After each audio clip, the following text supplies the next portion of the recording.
All right, Rick. So I think that there is something important that should be discussed. It's kind of floating out of the mainstream media right now, as these things tend to do, but it is still a prevalent situation, still an ongoing situation, a national situation, and that is the withdrawal from Afghanistan. You mean international situation? Big international situation, yeah. So, there's a lot of things that are going on, a lot of things that have been said. I think that there are a couple of points that need to be made to the Second Amendment community in general. But, at the end of the day, you kind of have to look from 30,000 feet and say maybe ideologies aren't at play here. Maybe this is something that is just a sequence of bad decision making. And I would tell you the number one thing, and I think it comes down to every individual American, is that the President of the United States and gun control groups have lost all legitimacy in the gun control debate. Yeah, and that's kind of what I mean. When you have an ideology that is consistently going against the decisions that you're making, it doesn't really end up being an ideology. It just ends up being about sowing division, specifically here within the United States. But bringing it back to the situation here in Afghanistan, let's break this down a little bit, because there's a reason, obviously, that you're saying he lost legitimacy in the Second Amendment. Well, as I think we're going to discuss with everybody, I mean, we have a person who has been in politics his entire lifetime and has failed miserably, and I know we'll discuss that. But, we're rolling up on the 20th anniversary on one of the darkest days in American history, September 11th. It shaped an entire generation and influenced every other generation that has been around during it. And I think we have to go back to that, this started in Afghanistan with a group called the Taliban and Al-Qaeda bringing terrorism in a major way to the United States, because they had warned, as we know from all the shows that are going on right now, repeatedly that, hey, bin Laden was out there saying, we're going to take out embassies, we're going to take out a boat, and they did all those things. They're all part of history. So it wasn't necessarily a shock to the intelligence community of, oh crap, they went for it in New York, D.C., and one of the aircraft taken down in Pennsylvania. But beyond all the different commentaries and theories and everything else that gets discussed over the last 20 years and probably for the next 100, we have a situation where for 20 years we prosecuted a war in the Middle East and we're winning, and in the span of a few days, we managed to have a president take us back beyond what I grew up with, and as a result, when Reagan came to power, decided to join the military, and that was to bring America back from its lowest depth thanks to President Carter. And I thought we would never, ever see that in my lifetime again. And yet, Biden in less than 8 months took us from here to down below the floor. So, I think there is a lot of justification here for anger, just in the way that this is handled, but also in the situation as a whole, which is still ongoing. When September 11th happened, you and I probably had a little bit of a different perspective on it. I was still in 7th grade. I remember my teacher turning on the TV and watching as this happened, but the aftermath, I got to tell you, I didn't really understand. Us going to war, I didn't really understand. Now, those are something that you pick up on. Those are things that you pick up on over time if you actually keep reading and keep your mind involved. It's kind of crazy to think that we're here now and this has been something that's been going on that long. But here's where the anger really drives me home. It is, this shouldn't surprise anybody, okay? Biden has been in the public eye in politics for over 40 years, all right? And Jacob, if you can pull this up on screen so that everybody can see, going from the Gulf War to tracking down Osama bin Laden to even Soleimani, was that his name? Yeah. Biden has been quoted and been wrong on just about every single foreign policy item in his career.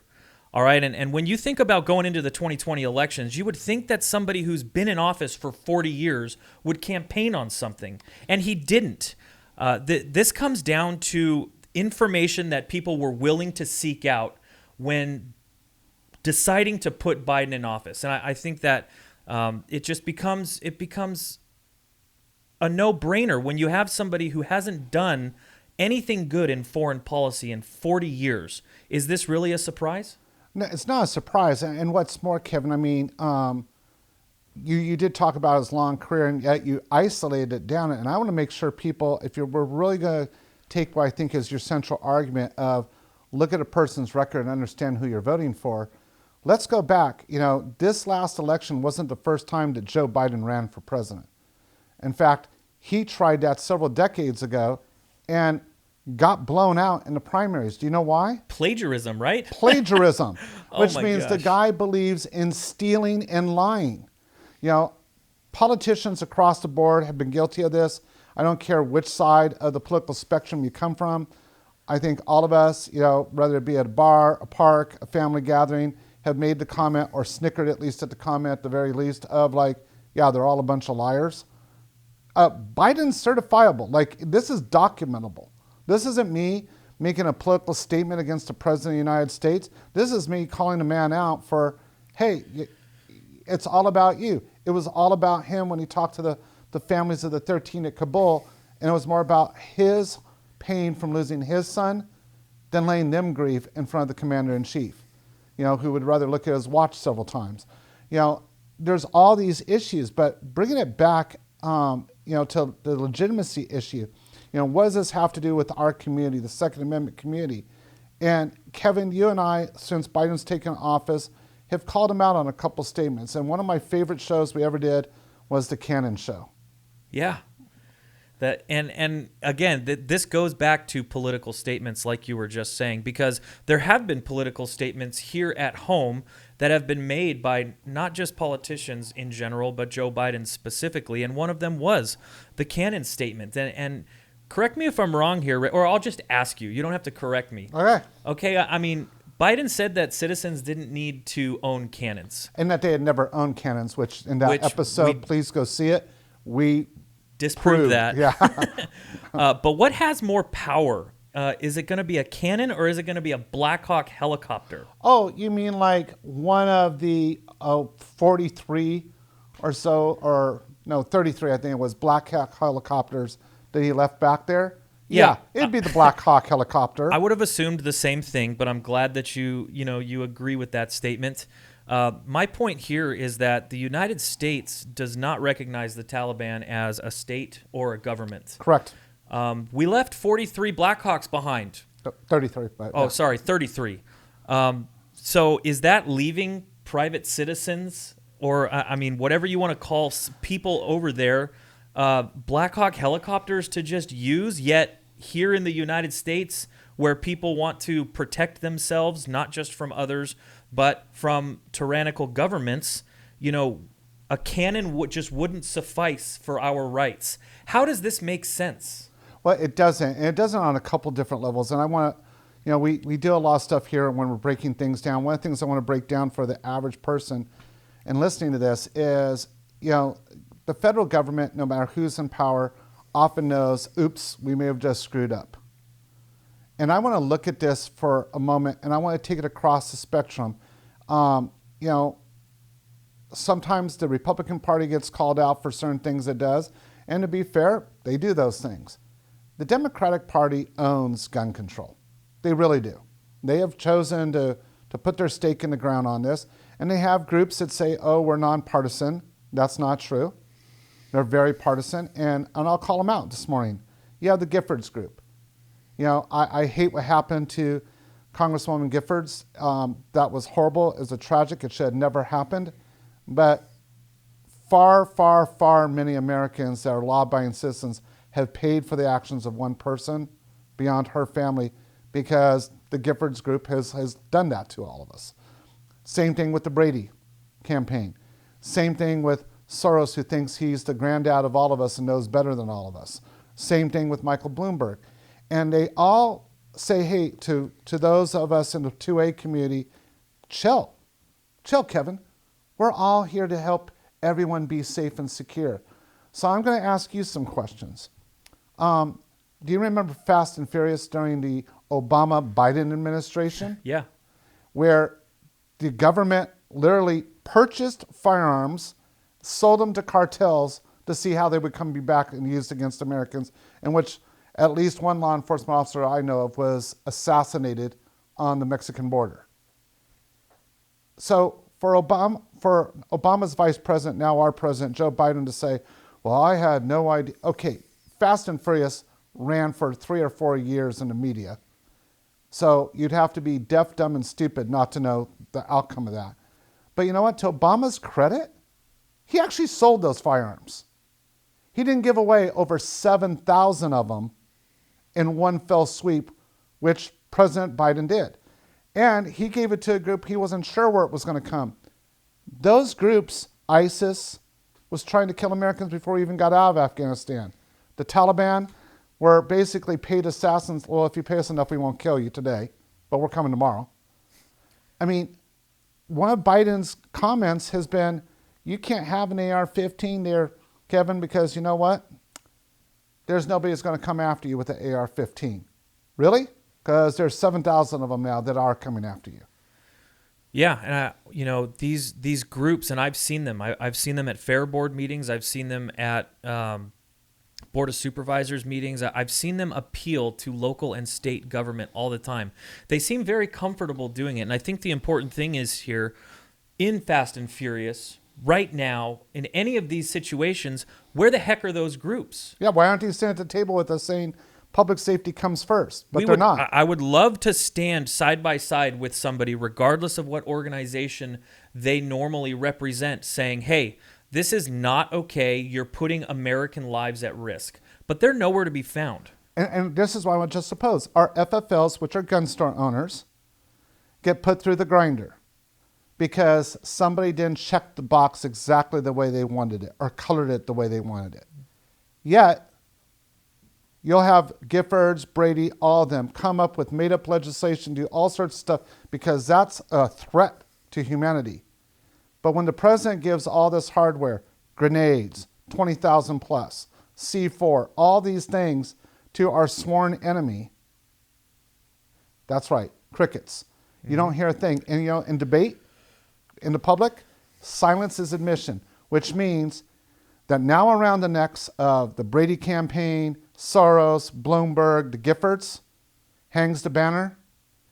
This is about taking firearms from American citizens, not about protecting them, because they've been silent when they should have been fighting alongside of us. Yeah, and going back to your original point, I think that a lot of groups and people are just losing a lot of legitimacy right now, and it's in a hyper-polarized time where a lot of people are paying attention to politics, and we'll see how it goes.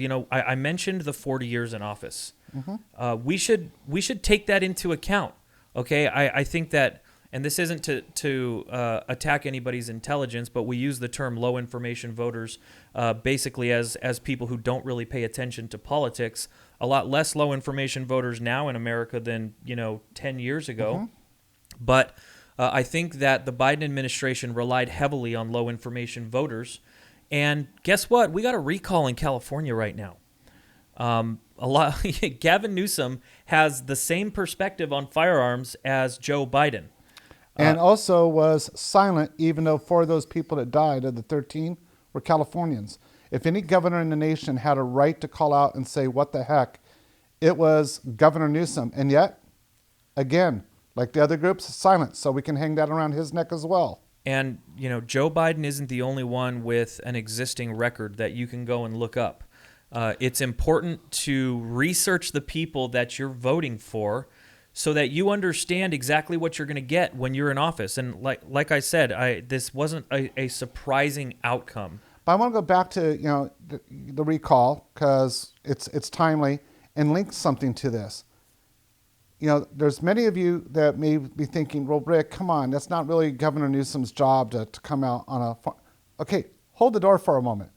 Governor Newsom made it an international part of his job to go after African nations and how they handle hunting in their country and give his opinions on that. He has went after the World Health Organization, how to handle COVID, and saying that he knew more than the global community. He has done that on environmental issues. So do not allow him to pick and choose. Since he wants to be the governor that can tell the world how to do things, Where was he on this? And this is why I keep trying to tell voters, this is clear evidence that when I say, look, it's not me that's not willing to work for, I do it every day, you do it every day. We want people to be safer. We have a philosophy on how that can be done. That philosophy has not been disproven scientifically or legally to date. Yet, we're showing you exact examples of these people that say they care about your safety, and that's why they do what they do, and yet when your safety is in peril, they're absolutely, positively quiet, and they aid and abet the enemy. And that's what's really ticking me off. When you have a sworn enemy, this isn't like, oh, maybe we're not getting along with Vladimir Putin. I mean, let's be honest, since World War II, yes, things went on in the Cold War, first one to admit it, but it's not like Russia's rolled tanks on us. Oh, but Al-Qaeda and the Taliban did roll terrorism on the United States. Not just here, but around the world. And I hear people, when you're talking about low information, people, there's two things I want you to take away from this outside that they've lost all legitimacy on gun control. One is, being a politician is not a career choice. The way the founding fathers set it up. I was going to say, at least that's not how it was designed to be. Yeah. It was supposed to be 1 or 2 terms, and then you went back to your neighborhood and did your job. You were to be a citizen leader, not a professional leader. The second issue comes clearly back to this, and that is people wake up. You're the boss, not them. And they are not serving your best interest when they're putting your children in harm's way. COVID has been horrible on this country, no matter what your take is. Yeah, and but I mean, nothing compared to this. Right, and I think that ultimately is why you see all of these groups, I mean, especially anything funded by George Soros. You want to talk about like international revenue coming in for a political ideology in or not just California, but the United States. You know, there are a lot of people who I have talked to who want to see more gun control in California, representing these organizations who I can tell from the bottom of their heart have the best of intentions. But you need to realize when you are receiving talking points from somebody that you don't know in an organization that you don't necessarily know where the funds are coming from, that creates a situation where somebody to be used as a pawn can really be a likely outcome. And I think that's what a lot of this is. But you need to realize a lot of these organizations pushing the gun control narrative isn't necessarily about firearms. It's about a much broader topic. George Soros has been well documented. He wants to destroy nations' governments. I mean, that is something that is documented. Right. So why would that surprise us that he would want to create or at least help organizations take firearms away when we've seen that the successes in this nation is allowing people to make decisions for themselves, and one of those decisions to protect themselves with a firearm? Well, and look at the public outcry of the people that you were just talking about. I mean, they generally speaking will bring up at least one, if not all three of these incidents. Columbine will come up. Sandy Hook will come up. And then Sutherland in Texas will come up. What have they done? Try to take guns away from law-abiding citizens. Have they done anything on the mental health issue? No, which was a major issue in all three of those events. But let's look at the firearms. I brought those up for specifics. There was a firearm that was universal in those three events. And that was AR-15 was present. I know in at least 2 of those. Okay. The President of the United States just gave over 7,000 M4s capable of fully automatic fire. Things were not even allowed. And his answer is, Kevin, you and I, law-abiding citizens, don't have the right to defend ourselves against a terrorist that he armed and is aiding and abetting because we have the most porous borders that we've had in 40 years. Border Patrol's telling us we got people coming in that aren't supposed to be able to come in. And don't tell me that when we're looking at these freighters off the side, that every one of those cargo containers is being looked at and have dogs going through look for firearms. It is too doggone easy to get those firearms in here. And if you think one can do a lot of damage, try a half a dozen of those on fully automatic fire with a bunch of people loaded up on drugs or caffeine or whatever. This is going to be horrific. And I said going to be, because it will happen. because our government is not doing its job. And to tell the American people they don't have the ability to fight back, they just have to be pawns in this blood sport that he's creating, this is appalling. And it's got to start at home. It's got to start here. I mean, I completely agree with what you're saying, but if we're going to tell the government that we are in charge, and I mean, we need to tell them and show them. Mm-hmm. I think a great way that we can get started is by getting somebody like Gavin Newsom out. Let's show them that California still stands on these basic principles of the right to keep and bear firearms. Get Newsom out and start making a little bit of a I mean, you know what? This can work both ways. We've said so long that the entire country looks to California when it comes to things like legislatures or legislation. I'm sorry. But you know, why not political moves like a recall? Well, and I want to point out something. All of us have busy lives. All of us are fatigued from the different things that happen, whether it be in the workspace, it be in your home space, or it be in the public space. We all get fatigued, and I understand that. And there's a lot of times you almost become apathetic and go, what can I do? But let me explain. There are not three positions. This is the biggest lie that is being used against the American people. And those positions are yes, no, and I'm going to wait this out because I really don't have a decision. And I think the biggest group is that last one. Kevin, let's be upfront. When we're working for the people of California and protecting their rights that fall under the Second Amendment, all the activities thereof, for us, if the opposition's coming at us with a bill, our favorite two votes are no, and I'm not doing anything. Mm-hmm. Because I'm not doing anything in that case is a no. Right. And look, so when you're at home and you're like, you know what, I'm binge watching TV. I'm tired. It's been a long day. I'm not going to go to my city council meeting. I'm not going to do this. I'm not going to do that. You actually did something. You voted yes, because by not showing up against what your government's trying to do, you're not a no vote. You're a yes vote because you're not telling them no. And this is what comes back to this recall.